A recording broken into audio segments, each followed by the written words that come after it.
Welcome to this short virtual tour of number 3 Varley Terrace, previously Fairley Terrace, prepared due to the house not being able to open during this year's National Heritage Open Days. The Grade 2 listed terrace was designed by Henry Rice and completed in 1855. The railings, which fortunately avoided removal during World War II, are also listed. The first residents, described as middle class, included the families of a retired tea dealer and a dairy owner. Most had a domestic servant living in. At number 3, it was Hannah Uren, an unmarried 20-year-old local girl. The front parlour is understandably the only room with coving and high ornate skirting boards.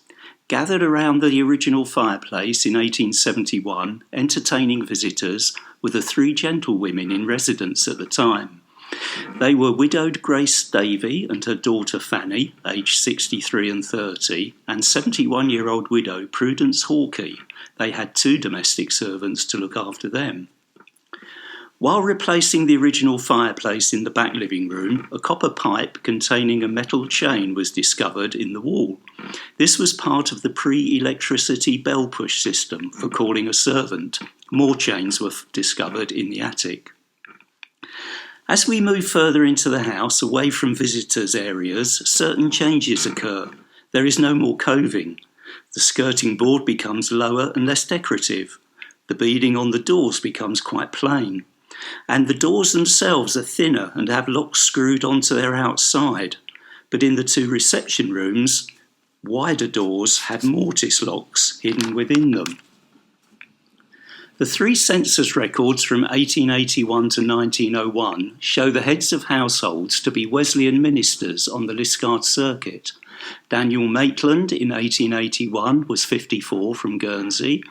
Thomas Bryant in 1891 was 39 from Battle in Sussex, and James Crawshaw in 1901 was 31 from Norfolk. James's wife, sister-in-law, 3 young sons and a servant were all resident on census night. Entering the kitchen and scullery, the floorboards for the family have changed to slate floor tiles for the servants, exposed by the present owners after removing 3 layers of postbox red paint.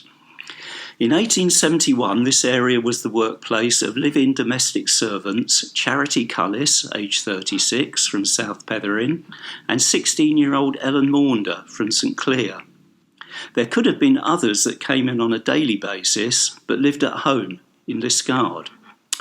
2 sinks, one for washing vegetables, the other for crockery and cutlery, a Cornish range and a walk-in larder are all in here. On the left-hand corner of the far wall was a floor-to-ceiling cupboard, and in the right-hand corner was the start of a narrow staircase, which led to the tiny servant's bedroom above. The door in the back wall leading to the laundry area was put in by the present owners. Previously, access was only via the garden. As you leave the house for the garden, you are standing in a covered area, the roof of which is formed by the floor of a toilet, accessed by the half landing on the main staircase. Number 3 is the only house in the terrace to have this feature. It is not part of the original building. This is confirmed by comparing the rough tiles of the original walls to the neat cut tiles of the newer toilet walls. One of the tiles was inscribed by 11-year-old John Terrace, a nephew of Peter Climo, owner and manager of the famous South Carradon mine. John's father had died at the age of only 43 2 years earlier than his inscription. J. Terrace, June 2nd, 1858.